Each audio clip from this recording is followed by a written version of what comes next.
तो guys doctor strange MCU में काफी इंपॉर्टेंट कैरेक्टर होने वाला है, क्योंकि वो नेक्स्ट डॉक्टर स्ट्रेंज 2 में मल्टीवर्स से डील करेगा। और इसीलिए डॉक्टर स्ट्रेंज को मल्टीवर्स से निपटते देखने से पहले हम डॉक्टर स्ट्रेंज की लाइफ का यानी एमसीयू जर्नी का रिकैप कर लेते हैं और देख लेते हैं कि आखिर डॉक्टर स्ट्रेंज कौन है और उसने एमसीयू में कितने बड़े बड़े काम किए हैं। साथ ही हम इस वीडियो में 2016 की डॉक्टर स्ट्रेंज से लेकर 2019 की अवेंजर एंड गेम तक के उन इवेंट्स को डिस्कस करेंगे जिनमें डॉक्टर स्ट्रेंज इन्वॉल्व है। तो चलिए देखते हैं। तो कहानी शुरू होती है न्यूयॉर्क में रहने वाले स्टीफन स्ट्रेंज से, जो एक ब्रिलियंट न्यूरोसर्जन है और इसी वजह से उसके पास में काफी पैसा और ऐशो आराम है, जिसका स्टीफन को काफी घमंड है। और फैमिली के नाम पर उसकी कलीग पामर ही है जो उसका काफी ध्यान रखती है, लेकिन स्टीफन को इस बात की कोई परवाह नहीं। तो एक दिन जब स्टीफन ड्राइविंग कर रहा होता है तो उसका कलीग उसे एक्सरे भेजता है, जिन्हें चेक करने के चक्कर में स्टीफन का कार पे से कंट्रोल छूट जाता है और उसका खतरनाक एक्सीडेंट हो जाता है। इस एक्सीडेंट में स्टीफन की हाथ की उंगलियां पूरी तरह से टूट जाती है और ऑपरेशन के बाद स्टीफन का हाथ और उंगलियां कांपना शुरू हो जाती है। और एक न्यूरोसर्जन के लिए उसका अपने हाथ पे कंट्रोल रखना सबसे इम्पोर्टेंट है। लेकिन अब स्टीफन के हाथ स्टेबल नहीं रह सकते थे,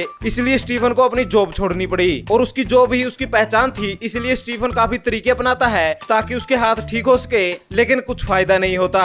फिर एक दिन स्टीफन को एक ऐसे मरीज के बारे में पता चलता है जो चल फिर नहीं सकता था, लेकिन एक सीक्रेट जगह से आने के बाद वो बिल्कुल ठीक और नॉर्मल हो गया।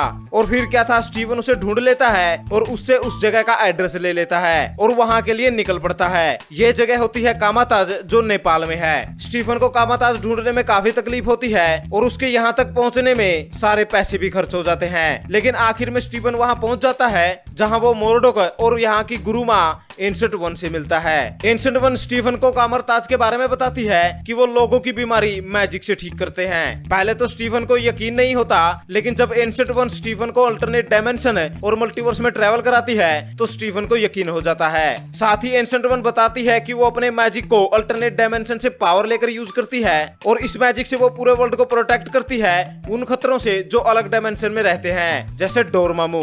खैर फिर स्टीफन वहां पर रहकर मैजिक सीखना शुरू करता है ताकि वो मैजिक से अपने हाथों को ठीक कर सके और मैजिक सीखने में मोरडोक स्टीफन की मदद करता है। साथ ही स्टीफन कामाताज की लाइब्रेरी से मैजिक बुक भी पढ़ता है और स्टीफन एक ब्रिलियंट न्यूरोसर्जन होता है, इसलिए वो इन बुक्स को पढ़कर ही मैजिक सीख लेता है और कामाताज में सबसे तेज और जबरदस्त मैजिशियन बन जाता है। जहाँ स्टीफन एक दिन गलती से आई ऑफ एगोमोटो की मदद से टाइम को रिवर्स कर देता है, जिसमें मोरडोक उसे बताता है कि ये करना गलत है और आई ऑफ एगोमोटो एक इन्फिनिटी स्टोन है जो टाइम को कंट्रोल कर सकता है। अब जब मोरडोक ये सब एक्सप्लेन कर ही रहा होता है तब काइसिलियस वहाँ पे हमला कर देता है। अब काइसिलियस भी स्टीफन की तरह एक ब्रिलियंट मैजिशियन है जो एंसेंट वन के किसी राज की वजह से डोरमामू की तरफ हो गया है और वो यहाँ एक स्पेल को कंप्लीट करने आया है जिससे डोरमामू को अर्थ पे लाया जा सके। खैर फिर अटैक से स्टीफन स्ट्रेंज न्यूयॉर्क के सेंटम सेंटोरम में पहुंच जाते हैं। पूरी दुनिया में 3 सेंटम सेंटोरम है, एक न्यूयॉर्क, दूसरा लंदन और तीसरा हांगकांग में। तो न्यूयॉर्क के सेंटम सेंटोरम में स्टीफन काइसिलियस से फाइट करता है और इसी फाइट के दौरान स्टीफन को क्लॉक ऑफ लेविटेशन भी मिल जाता है जो डॉक्टर स्ट्रेंज की काफी मदद करता है और आखिर में काइसिलियस वहां से भाग ही जाता है। लेकिन डॉक्टर स्ट्रेंज को एंसेंट वन का राज पता चल जाता है कि वो अपने आप को अमर रखने के लिए डार्क एनर्जी का यूज करती है। ये जानकर सबसे ज्यादा दुख मोरडोक को हुआ,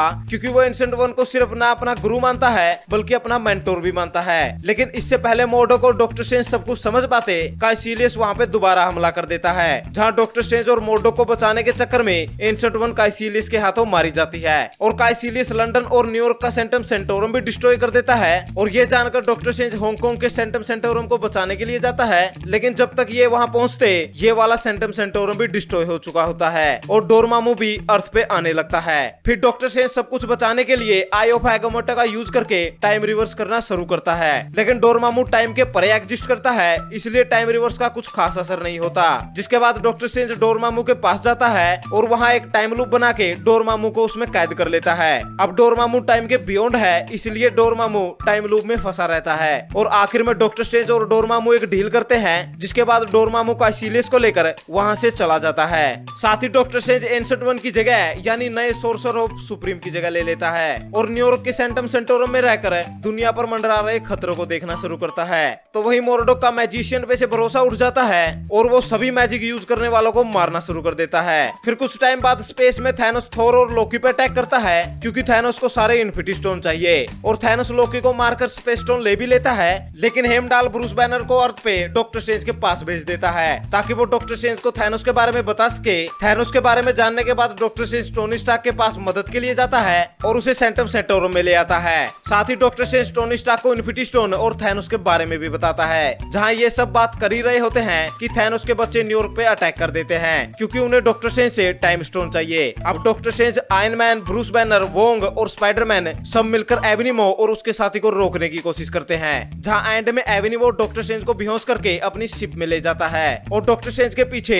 आयरन मैन और स्पाइडरमैन भी शिप में चले जाते हैं और स्पेस में जाने के बाद स्पाइडरमैन के प्लान की मदद से आयरन मैन एवेनिमो को स्पेस में फेंक देता है और डॉक्टर स्ट्रेंज को बचा लेता है। फिर डॉक्टर स्ट्रेंज और आयरन मैन मिलकर थैनोस को हराने का प्लान बनाते हैं और प्लान के अकॉर्डिंग थैनोस के घर यानी टाइटन पे चले जाते हैं, जहाँ डॉक्टर स्ट्रेंज गार्डियन से मिलता है और फिर टाइटन पे सब मिलकर थैनोस को मारने का प्लान बनाते हैं। जहाँ डॉक्टर स्ट्रेंज टाइम स्टोन का यूज करके फ्यूचर में 14 मिलियन पॉसिबिलिटी देखता है और इन पॉसिबिलिटी में से वो सिर्फ एक ही बार जीत रहे होते हैं। डॉक्टर स्ट्रेंज वो एक पॉसिबिलिटी किसी को नहीं बताता, लेकिन उस पॉसिबिलिटी के अकॉर्डिंग काम करना शुरू कर देता है। जहाँ थैनोस के आने के बाद डॉक्टर स्ट्रेंज, अवेंजर और गार्डियन साथ मिलकर थैनोस से फाइट करते हैं और जब थैनोस ऑलमोस्ट टोनी को मारने ही वाला होता है तो डॉक्टर स्ट्रेंज थैनोस को टाइम स्टोन दे देता है और टोनी स्टार्क को बचा लेता है। डॉक्टर स्ट्रेंज के इस मूव से सब हैरान थे, लेकिन डॉक्टर स्ट्रेंज जानता था कि अगर उन्हें जीतना है तो टोनी स्टार्क का जिंदा रहना जरूरी है। लेकिन टाइम स्टोन लेने के बाद थैनोस वकांडा में स्नैप कर देता है और डॉक्टर स्ट्रेंज सबकी तरह टाइटन पे धूल बन जाता है। फिर 5 साल बाद टोनी स्टार्क अवेंजर्स के साथ मिलकर टाइम ट्रेवल करता है और इन्फिनिटी स्टोन को इकट्ठा करके ब्लीप से सभी को वापस ले आता है और 2014 के थैनोस और उसकी आर्मी से लड़ने के लिए डॉक्टर स्ट्रेंज पोर्टल से पूरे यूनिवर्स के सुपर हीरोज को न्यूयॉर्क में ले आता है और बैटल ऑफ अर्थ में फाइट करता है। जहां फाइट में थैनोस दोबारा स्नैप करने ही वाला होता है कि डॉक्टर स्ट्रेंज टोनी स्टार्क को इशारे से समझा देता है कि यही वो पॉसिबिलिटी है